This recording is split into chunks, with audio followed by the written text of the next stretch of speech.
नमस्कार दोस्तों, एक बार फिर से आपका स्वागत है एक न्यू एक्साइटिंग वीडियो में। दोस्तों, जैसा कि आप लोगों को पता होगा 26 और 27 का बजट है वो पारित हो गया है और इस बजट के अंतर्गत बहुत सारे टैक्स में है वो काफ़ी ज़्यादा बदलाव किए गए और बैंक ट्रांजैक्शन के ऊपर में भी काफ़ी ज़्यादा बदलाव किया गया। अगर आप टैक्स से बचना चाहते हैं कि आपके घर इनकम टैक्स का नोटिस नहीं आए, तो इसके लिए हम ऑलरेडी एक वीडियो बना चुके हैं जिसको आप देख सकते हैं और यहाँ इनकम टैक्स से है वो बच सकते हैं। तो आज की इस वीडियो में हम बताने वाले हैं कुछ बैंक रूल्स के बारे में कि बैंक अगर आप कितना पैसा को ट्रांजैक्शन करते हैं जिसके बाद आपका जो घर पे है वो नोटिस नहीं आएगा। ये पूरा वीडियो जो है वो उसी टॉपिक पे है। तो अगर आप इस वीडियो को कंप्लीट देखते हैं तो आप इनकम टैक्स से वो बच सकते हैं और क्या क्या लिमिट है वो भी आपको देखने के लिए मिलेगा। तो चलिए वीडियो को शुरू करते हैं। तो सबसे पहले यहाँ पर देख सकते हैं 1 अप्रैल 2026 से यहाँ पर देखिए क्या क्या नियम है। 1 अप्रैल 2026 से लागू नए और सख्त कैश ट्रांजैक्शन पर नियम। न्यू इनकम टैक्स एक्ट 2025 के तहत नगद लेन देन की सीमाएं और भारी जुर्माने 100% तक से बचने की पूरी जानकारी। यानी कि अगर आप इससे बचना चाहते हैं, क्योंकि बैंक ट्रांजैक्शन के ऊपर भी नया नियम है वो लागू हो गया है। तो चलिए हम इसको देखते हैं। यहाँ देखिए सफेद पैसा भी बन सकता है खतरे का कारण। अगर आपका पैसा भी व्हाइट कलर का है, व्हाइट कलर का मतलब कि मीन्स आपका गलत काम नहीं किया हुआ है, उसका पैसा है या ओरिजिनल पैसा है जो कि आपने अच्छे से कमाया है, वो पैसा अगर भी है तो उससे भी आपका खतरा है वो बढ़ सकता है। वो खतरा क्या है यहाँ पर देखिए। सबसे बड़ी गलत फ्रेमिंग, अगर पैसा ईमानदारी का है तो इसमें नगद में कैसे भी इस्तेमाल कर सकता हूँ। यानी कि अगर मान लीजिए हमारा पैसा है तो हम इसको कैसे भी इस्तेमाल कर सकते हैं, वो इससे सरकार को क्या लेना था ना। लेकिन अब ऐसा नहीं होगा। अब सरकार में इसमें आपको सरकार है वो नज़र रखेगी। नया नियम क्या कहता है यहाँ देखिए। नया नियम 2026 के अंतर्गत आयकर विभाग अब कैश ट्रांजैक्शन को बेहद सख्ती से ट्रैक कर रहा है। यानी कि अगर आप कोई भी बैंक से ट्रांजैक्शन करते हैं या कितना भी बड़ा ट्रांजैक्शन करते हैं तो आपका हर ट्रांजैक्शन है वो इनकम टैक्स डिपार्टमेंट है वो ट्रैक करेगा। खतरा क्या है, अगर आप अपनी ही व्हाइट मनी को लेन देन तय सीमा से ज़्यादा नगद कैश में करते हैं तो आप 100% तक का जुर्माना देना पड़ सकता है। नियम तोड़ना 100% जुर्माना, यानी कि 50 लाख नगद के लिए 50 लाख का जुर्माना है वो पड़ सकता है। यानी कि अगर आप 50 लाख रुपए का ट्रांजैक्शन वगैरह करते हैं और वो समय सीमा से अधिक है या कैश में करते हैं तो आपको 50 लाख रुपए का यहाँ पर आपको पेनल्टी है वो आपको ऊपर देखने के लिए मिलेगा। चलिए हम आगे बढ़ते हैं। बैंक में कैश जमा करने की सीमा। अब बहुत सारे लोग बोलते हैं कि बैंक में हम अपने पैसे को कितना कैश में जमा कर सकते हैं या अपने पैसों को कैश में कितना निकाल सकते हैं, वो सारा जानकारी आपको यहाँ पर देखने के लिए मिलेगा। देखिए सेविंग खाता अकाउंट, यानी कि अभी के समय में बहुत सारे लोगों के पास नॉर्मल अकाउंट ही होता है, यानी कि सेविंग अकाउंट होता है, यानी कि बचत खाता होता है। तो उसमें क्या नियम है वो देखिए। सेविंग अकाउंट अधिकतम सीमा कितना है 10 लाख रुपए। यानी कि अगर आपका सेविंग अकाउंट है तो अगर आप नॉर्मल पर्सन है तो आप 1 साल के अंतर्गत 10 लाख रुपए का ही ट्रांजैक्शन है वो कर सकता है। अगर आप ITR फाइल नहीं करते हैं, अगर आप इससे ज़्यादा जाते हैं 10 लाख रुपए के 1 साल में अगर आपका खाते में ज़्यादा ट्रांजैक्शन होता है तो आपके घर इनकम टैक्स का नोटिस है वो पड़ जाएगा। उसके बाद देखिए अवधि कितना है प्रति वर्ष। 1 साल के अंतर्गत आप 10 वर्ष से ज़्यादा ट्रांजैक्शन है वो नहीं होना चाहिए। अगर इससे ज़्यादा करते हैं तो आपको क्या करना है, ITR है फिल कर देना है, नहीं तो आपके ऊपर घर पे नोटिस है वो आ जाएगा। उसके बाद देखिए खाता है कौन सा करंट अकाउंट, अधिकतम कितना है 50 लाख, अवधि कितना है प्रति वर्ष। यानी कि 50 साल के अंतर्गत अगर आप अपना कोई भी ट्रांजैक्शन वगैरह करते हैं तो आपको 1 साल के अंदर ही ये ट्रांजैक्शन है वो करना है। अगर आप 1 साल में 50 लाख से ज़्यादा ट्रांजैक्शन करते हैं तो आपको इसमें दिक्कत हो सकता है। अगर आप इससे ज़्यादा करते हो तो आपको ITR फिल करना है। ITR में बताना है किस पैसे के लिए कौन सा ट्रांजैक्शन किया और किसके लिए किया है, वो सारा चीज़ ITR में आपको बताना है। अगर आप नहीं करते हैं तो फिर दिक्कत है। चलिए हम आगे बढ़ते हैं। उसके बाद बिना पैन कार्ड के कैश जमा करना सबसे बड़ा जाल। अब बहुत सारे लोग क्या करते हैं, टैक्स से बचने के लिए है वो अपना बैंक में पैन कार्ड ही नहीं देते हैं और वो सोचते हैं कि हम यहाँ पर बच जाएंगे इनकम टैक्स डिपार्टमेंट से। लेकिन अब ऐसा नहीं होगा, क्योंकि न्यू इनकम टैक्स एक्ट 2026 के अकॉर्डिंग अगर आप पैन कार्ड जमा नहीं करते हैं तो आपका जो सारा पैसा है वो ट्रैकिंग किया जाए, आधार कार्ड से वो ट्रैकिंग किया जाएगा। और आधार कार्ड से अगर आप पैसा निकालते हैं या जमा करते हैं वो अगर 5 लाख से सालाना 1 साल में ज़्यादा हो जाता है तो आप इसमें नोटिस है वो आ सकता है। चलिए हम आगे बढ़ते हैं। देखिए क्या है, नए इनकम टैक्स एक्ट 2025 के तहत बिना पैन कार्ड वालों के लिए नियम बेहद कड़े कर दिए गए हैं। कौन सा नया नियम है, नई सीमा केवल 5 लाख प्रति वर्ष वित्तीय वर्ष। पहला नियम क्या है देखिए, 5 लाख से ज्यादा नगद जमा। दूसरा है बैंक द्वारा आधार के सीधा रिपोर्टिंग। उसके बाद देखिए SMS, ईमेल और घर के पते पर इनकम टैक्स का नोटिस। समझिए तीनों टॉपिक को समझिए। पहला, अगर आपके पास पैन कार्ड नहीं है, अगर आधार कार्ड से आप कोई भी ट्रांजेक्शन वगैरह करते हैं बैंक में, तो पता है बैंक के पास तो आपका तो आधार कार्ड रहता ही है। अगर आप बैंक में अपना पैन कार्ड जमा नहीं किया है तो 5 लाख से आपको ज़्यादा है वो कैश में या ट्रांजेक्शन साल में नहीं करना है। अगर करते हैं तो इसका क्या करेगा, नेक्स्ट स्टेप में बैंक जो है आपका जो पूरा स्टेटस है वो इनकम टैक्स डिपार्टमेंट को देगा। अगर आप 5 लाख रुपए से ज़्यादा करते हैं तो क्या कहें, SMS के द्वारा या ईमेल के द्वारा या आपके घर के पते पर इनकम टैक्स का नोटिस है वो आ जाएगा। चलिए हम देखते हैं आगे। कैश निकालना, कैश विड्रॉल और TDS का गणित। अब देखिए थोड़ा TDS का गणित समझिए और कैश का थोड़ा समझिए कि आखिर TDS ये कैसे काम करता है। देखिए जो ITR फाइल करते हैं, यानी कि जो ITR फिल करते हैं, हमेशा करते हैं, जो रेगुलर करते हैं, उनके लिए क्या नियम है और जो नहीं करते उनके लिए क्या नियम। जो ITR फाइल नहीं करते ये है नियम। अब देखिए 20 लाख से ज़्यादा 2% TDS कटेगा। अगर आप 20 लाख रुपए से ज़्यादा का ट्रांजेक्शन करते हैं तो उसमें क्या सरकार क्या करेगा, 2% का TDS है वो सरकार है वो काट लेगी। उसके बाद देखिए दूसरे नंबर में 1 करोड़ से ज़्यादा 5% TDS कटेगा। यानी कि अगर आप ITR फिल नहीं करते हैं और आप सालाना 1 करोड़ से ज़्यादा का ट्रांजैक्शन है वो अपने बैंक खाते से कर देते हैं तो इसमें सरकार क्या करेगा, आपका 5% है वो TDS है वो काट लेगा। अगर आप इससे बचना चाहते हैं इस 5% से तो आप ITR है वो फिल कर सकते हैं। उसके बाद देखिए जो नियमित ITR फाइल करते हैं, यानी कि जो अपना रेगुलर है अपना ITR वो फिल करते हैं, उसके लिए नियम क्या है, लिमिट 1 करोड़ तक कोई TDS नहीं। यानी कि अगर आप सालाना 1 करोड़ का ट्रांजैक्शन करते हैं तो इसमें अगर आप ITR फिल करते हैं तो इसमें कोई दिक्कत ही नहीं है। उसके बाद सेकंड में ऑप्शन में देखिए 1 करोड़ से ज़्यादा केवल 2% TDS कटेगा। अगर आप 1 करोड़ से ज़्यादा का यहाँ पर कोई भी ट्रांजेक्शन करते हैं, 1 करोड़ 5 करोड़ 10 करोड़ जितना भी ट्रांजेक्शन करते हैं तो उसमें आपको सिर्फ यहाँ पर कितना TDS कटेगा, 2% का TDS है वो कटेगा। देखिए नोट, कैश निकालने की रिपोर्टिंग बैंक द्वारा सीधे इनकम टैक्स विभाग को की जाती है। यानी कि अगर बैंक से अगर आप कोई भी ट्रांजैक्शन करते हैं साल में 10 लाख से ज़्यादा तो क्या करता है, बैंक जो है वो इनकम टैक्स डिपार्टमेंट को रिपोर्टिंग करता है कि ये हमारा एक मेंबर है जो ग्राहक है जो 1 साल में 10 लाख रुपए से ज़्यादा वो यहाँ पर ट्रांजैक्शन किया है। अगर आपने ITR इस समय फिल किया होगा तो आप यहाँ पर बच जाएंगे। अगर आपने नहीं किया होगा तो आपके घर पे इनकम टैक्स का नोटिस है वो पड़ जाएगा। अगर इनकम टैक्स का नोटिस नहीं आता है तो यहाँ पर इस केस में क्या होगा, यहाँ देखिए 2% TDS है काट लेगा अगर आप 20 लाख से ऊपर का ट्रांजैक्शन करते हैं। चलिए हम आगे चलते हैं। बिजनेस ऑपरेशंस, नगद बिक्री, कैश सेल्स की सीमा। अब देखिए बहुत सारे लोग बिजनेस करते हैं तो उसमें भी नया नियम है वो लागू कर दिया गया है। नियम क्या कहता है, ध्यान देखिए, आप एक दिन में किसी एक व्यक्ति से 2 लाख से ज़्यादा की नगद सेल नहीं कर सकते। यानी कि अगर आप कोई भी बिजनेस करते हैं, अगर मान लीजिए आपका बहुत बड़ा बिजनेस है या छोटा बिजनेस है तो आप एक व्यक्ति से एक दिन में 2 लाख रुपए से ज़्यादा का कैश है वो नहीं ले सकते एक दिन में। आप दूसरे दिन ले सकते हैं, तीसरे दिन ले सकते हैं, लेकिन एक दिन में आपको नहीं ले सकता है कैश दिन में। और ये जो नियम लागू होता है वो 1%, मान लीजिए हम एक कस्टमर है, ठीक है, हम अगर हमको किसी दुकानदार को पैसा देना तो हम उसको 2 लाख रुपए से ज़्यादा है वो नहीं दे सकता, यानी कि वो एक्सेप्ट ही नहीं करेगा। तो इसलिए ये नियम है। उसके बाद सीमा क्या है, 2 लाख प्रति व्यक्ति प्रतिदिन, यानी कि एक व्यक्ति से वो 2 ही लाख रुपए ले सकता है। अगर इससे ज़्यादा ले सकता है, अगर उसमें कोई पकड़ा जाता है तो यहाँ देखिए जुर्माना क्या है, 100% पेनल्टी, यानी कि 2 लाख रुपए लिया, मान लीजिए 2 लाख रुपए तो कुछ नहीं है, अगर मान लीजिए 3 लाख रुपए लिया, ठीक है, अगर वो पकड़ा गया तो उसका 3 लाख रुपए का जुर्माना है वो वसूल लिया जाएगा। एग्जाम्पल बॉक्स देखिए, अगर आपको अपने किसी ग्राहक से 2.5 लाख का माल नगद बेचा तो सीधे 2.5 लाख का यहाँ पर पेनल्टी लगाई जाएगी, यानी कि 2.5 लाख रुपए का पेनल्टी है वो ली जाएगी।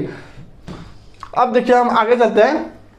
रियल इस्टेट प्रॉपर्टी की खरीद या फरोख्त, मतलब कि परचेज और सेल की बात करें। अगर अभी देखिए रियल इस्टेट पर भी ये नियम है वो लागू होता है। क्या नियम है वो समझिए।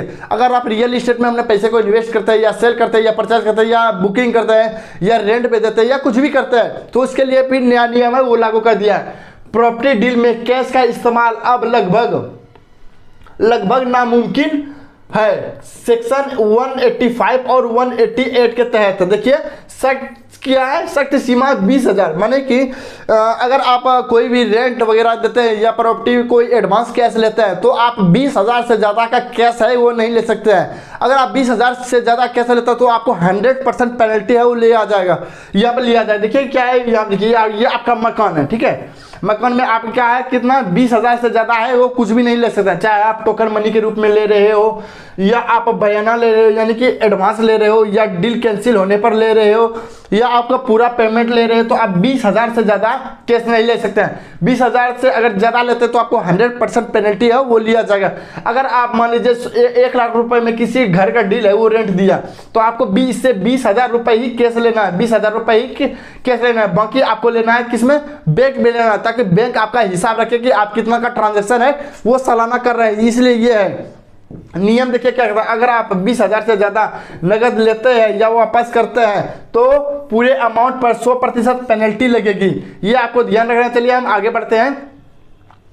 लोन और सिक्योरिटी डिपॉजिट, यहाँ देखिए अब सिक्योरिटी डिपॉजिट है तो लोन और इसमें क्या, ये भी आप समझिए, नगद लोन या चुकाना, यानी अगर आप किसी से लोन लिए या बैंक से लिए या कहीं से भी लोन लिए, अगर आप उससे 20,000 से ज़्यादा कैश में लेते हैं तो नियम क्या कहता है, नियम क्या कहता है, परिवार या दोस्त से भी 20,000 से ज़्यादा का नगद लोन लेना, कैश में चुकाना, ये गैर कानूनी है। मतलब 20,000 रुपये से ज़्यादा आप न लोन ले सकते हैं ना किसी को लोन दे सकते हैं, जो करना है आपको बैंक टू बैंक करना है वो कर सकते हैं। अगर पकड़ा जाने पर आपको सेक्शन 188 के तहत 20,000 के ऊपर 100% का पेनल्टी है वो ले लिया जाएगा। उसके बाद नियम क्या कहते हैं, किराए पर सिक्योरिटी डिपॉजिट, मान लीजिए बहुत सारे लोग अपना घर को यहाँ पर बाय करते हैं या अपना भाड़े पे वो लेते हैं, तो उसमें क्या होता है, सिक्योरिटी डिपॉजिट के माध्यम से उसको आप 20,000 रुपये से ज़्यादा वो नहीं दे सकते हैं। अगर देते हैं तो इसमें क्या नियम है वो समझिए कि नियम क्या कहता है, मकान या ऑफिस किराए पर देते समय 20,000 से ज़्यादा सिक्योरिटी नगद लेना या किराएदार को नगद वापस करना मना है। सेक्शन 185 और 180 के तहत 20,000 से ऊपर की रकम पर 100% पेनल्टी है वो ले लिया जाएगा। ये आपको ध्यान रखना है, ये हमेशा आपको ध्यान। और ये नियम कब से लागू होगा, 1 अप्रैल 2026, यानी कि 2026 का फाइनेंशियल ईयर जब से शुरू होगा तब से ये नियम है वो लागू हो जाएगा। उसके बाद देखिए बिजनेस खर्चे कैश में पेमेंट करने पर नुकसान, यानी कि अगर आपका कोई भी बिजनेस है तो आप लोगों को पता को बिजनेस के लिए अलग से अकाउंट वगैरह सारा चीज़ मेंटेनेंस होता है। अगर उसमें देखिए बिजनेस खर्चे में कैश में पेमेंट करने का नुकसान, अगर आपका कोई भी बिजनेस है तो अगर उसको कैश में कोई भी पेमेंट करता है तो इसमें आपको क्या नुकसान होगा वो समझिए। सीमा क्या, अगर आप एक दिन में किसी व्यक्ति से 10,000 से ज़्यादा का नगद भुगतान कैश नहीं कर सकते, यानी कि अगर मान लीजिए कोई भी आपका बिजनेस है तो आप उस बिजनेस में आपको किसी को पेमेंट करना हो या कुछ भी करना हो या आपका कोई काम है वो हुआ तो आप उसको 10,000 से ज़्यादा है वो कैश नहीं दे सकते। अगर कैश 10,000 से ज़्यादा देते हैं तो आपका जो यहाँ पर देखिए इसमें क्या होगा नियम वो समझिए क्या होगा। अगर आपने 10,000 से ज़्यादा कैश दिया, खर्चा डिसअलाउ अमान्य कर दिया, आपका जो ये 10,000 रुपये खर्च हुआ यानी कि आपने किसी को दिया बिजनेस पर्पस के ही लिए दिए, लेकिन यहाँ पे क्या कर दिया अमान्य कर दिया जाएगा। और ये आपका पैसा कहाँ पर जुटेगा, देखिए वह रकम आपके मुनाफे प्रॉफिट में जोड़ दी जाएगी, यानी कि ये जो 10,000 रुपये है आपका प्रॉफिट में जोड़ दिया जाएगा। अगर आपका प्रॉफिट हुआ तो आपको प्रॉफिट में तो आपको यहाँ पर देना ही पड़ेगा, आपको टैक्स यहाँ पर देखिए आपके बिजनेस का प्रॉफिट में बढ़ा हुआ दिखेगा, आपका जो 10,000 है वो इसमें प्रॉफिट में बढ़ा हुआ दिखेगा। नतीजा क्या होगा, आपके उस अमान्य खर्चे पर इनकम टैक्स देना पड़ेगा। इसीलिए अगर आप 1 अप्रैल से कोई भी अगर आप पैसे को कैश में दे रहे हैं तो आप 10,000 से ज़्यादा नहीं देना है वो कैश में। चलिए हम आगे चलते हैं। अंतिम परिणाम, यहाँ देखिए अनएक्सपेंडेड केस, जब बैंक रूल्स 237 के तहत आपकी एसएफटी रिपोर्टिंग करते हैं तो इनकम टैक्स विभाग आपसे कैश के सोर्स पूछता है, यानी कि अगर आप 20,000 रुपये, यानी देखिए कितना है इसके ये जो रूल्स है 237 के अंतर्गत आप बैंक से कोई भी ट्रांजैक्शन करते हैं 20,000 से ज़्यादा या कम, नहीं 20,000 से ज़्यादा ही होगा। अगर आप 20,000 रुपये से ज़्यादा अगर कोई भी ट्रांजैक्शन करते हैं कैश में तो आपका जो बैंक जो है, कोई भी बैंक हो सकता है, तो आपका जो बैंक है उस इनकम टैक्स डिपार्टमेंट को है वो नोटिस करेगा कि हमारा ये कस्टमर है, ये आज इतना ट्रांजैक्शन किया, 20,000 से ज़्यादा कैश में किया है, मतलब ये विड्रॉ अगर करेंगे तो कैश में क्या करेगा। तो अगर आप इस तरह करते हैं तो बैंक क्या करेगा, इनकम टैक्स विभाग को यहाँ पर नोटिस देगा और नोटिस वो इनकम टैक्स विभाग आपके घर पे वो भेजेगा। यहाँ पर आपको ध्यान रखना। अब आपको क्या करना है, अगर आप सोर्स बता देते हैं तो कोई समस्या नहीं है, यानी कि आपने बैंक से मान लीजिए यहाँ पर 30,000 रुपये है, यहाँ पर विड्रॉ किया किसी को देने के लिए या किसी को कहीं पर कुछ भी कोई काम के लिए। अगर आप 30,000 रुपये का यहाँ पर विड्रॉ किया तो आपका ये पूछेगा कि इनकम टैक्स डिपार्टमेंट ये 30,000 का आपने क्या किया। अगर आपने बता दिया कि ये 30,000 हमने इस काम के लिए और यहाँ से ये किए, तो आपका अगर सोर्स बता दिए तो आपका क्या होगा, ये पैसा है वो तब तो कोई दिक्कत नहीं होगा। अगर आप सोर्स नहीं बता पाए, अनएक्सप्लेन, यहाँ पर कैश माना जाएगा, यानी कि अगर आपने ये पैसे नहीं बताया तो ये जो अगला जो खर्च है वो टैक्स के रूप में ले लिया जाएगा। अब देखिए इसमें क्या होगा नियम, उसके बाद देखिए यहाँ पर 84% टैक्स प्लस पेनल्टी है वो आपसे ले लिया जाएगा। अगर आप जस्टिफिकेशन नहीं दे पाए तो सरकार उस नगद रकम का 84% हिस्सा टैक्स पेनल्टी के रूप में वसूलेगा। यानी कि मान लीजिए आपने यहाँ पर देखिए, मान लीजिए आपने यहाँ पर बैंक से 1,000 रुपए का यहाँ पर आपने कोई भी कैश है वो निकाला, ये 1,000 पे नहीं होता, ये होता है कि 20,000 से ज्यादा आप विड्रॉ करते हैं। मान लीजिए हम 1,000 रुपए यहाँ पर मान लेते हैं 10,000 रुपए, तो इसमें क्या करेगा, अगर आप ये सोर्स नहीं बता पाते हैं तो क्या करेगा सरकार, 84% है यहाँ से 84% आपसे यहाँ पर टैक्स के रूप में काट लिया जाएगा और बाकी बचा जो है पेनल्टी वो यहाँ पर से ठोक दिया जाएगा। यहाँ पर देखिए समरी चार्ट, सेव करें और सुरक्षित रहे, 1 अप्रैल 2026 से नियम है वो लागू हो जाएगा। अब यहाँ देखिए ट्रांजेक्शन के प्रकार है, अधिकतम नगद सीमा है और नियम टूटने पर नुकसान और पेनल्टी है वो लगेगा। अब किस पे क्या लगेगा वो समझिए।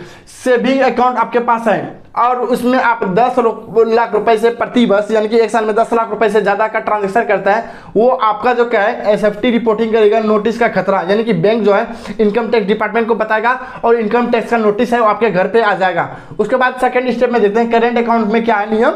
याद देखिए 50 लाख एक साल में है, उसके बाद एसएफटी रिपोर्टिंग करेगा, नोटिस का खतरा है। उसके बाद ये देखिए, अगर आप आईटीआर, ये है आईटीआर के लिए, अगर आप आईटीआर फिल करते हैं तब इसका कोई टेंशन ही नहीं है। अगर नहीं करते तो आपको 50 लाख रुपए से करंट अकाउंट में कम करना है और 10 लाख रुपए से सेविंग अकाउंट में कम करना है। उसके बाद देखिए बिना पैन कार्ड, अगर आपके पास बहुत सारे लोगों के पास पैन कार्ड नहीं होता और वो बैंक में जमा नहीं करते तो उसके लिए भी नया नियम है। अगर आपके पास पैन कार्ड नहीं है और बैंक में जमा नहीं किया है तो आप 5 लाख रुपए के अंदर ही अपना ट्रांजेक्शन है वो सालाना करें। उसके लिए देखिए आधार से रिपोर्टिंग की जाएगी, 84% का टैक्स है वो वसूला जाएगा। उसके बाद देखिए कैश विड्रॉवल में आपको टीडीएस है 20 लाख नन आईटीआर है और 1 करोड़ है वो आईटीआर वाले के लिए 2% से लेकर 5% तक टीडीएस है वो कटौती होगा। उसमें देखिए बिजनेस कैश में, बिजनेस का अगर कोई भी काम करता है जो कैश में करते हैं, यहाँ देखिए कैश में 2 लाख रुपए से ज्यादा एक व्यक्ति से कैश नहीं ले सकते हैं एक दिन में, और एक व्यक्ति से ये आपको देखना है। इसमें अगर लेते हैं इससे ज्यादा तो देखिए 100% पेनल्टी है वो यहाँ पर लग जाएगा।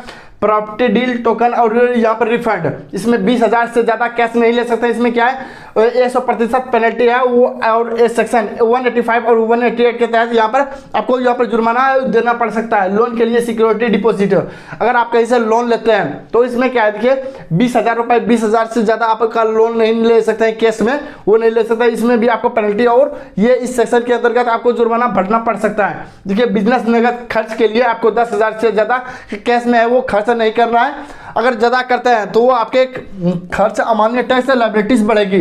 तो ये था पूरा नियम। अगर आप इस नियम को अभी से यहाँ से अप्लाई करते हैं और समझते हैं तो ये नियम 1 अप्रैल 2026 से लागू हो जाएगा और आपके लिए ये खतरा है वो बन सकता है। तो दोस्तों ये था पूरा आज का अपडेट। तो ये वीडियो आपको कैसा लगा कमेंट में जरूर बताएं। अगर वीडियो पसंद है तो वीडियो को लाइक करें और चैनल पे नहीं तो चैनल को सब्सक्राइब करें। तो मिलते हैं किसी न्यू वीडियो में किसी न्यू टॉपिक के साथ।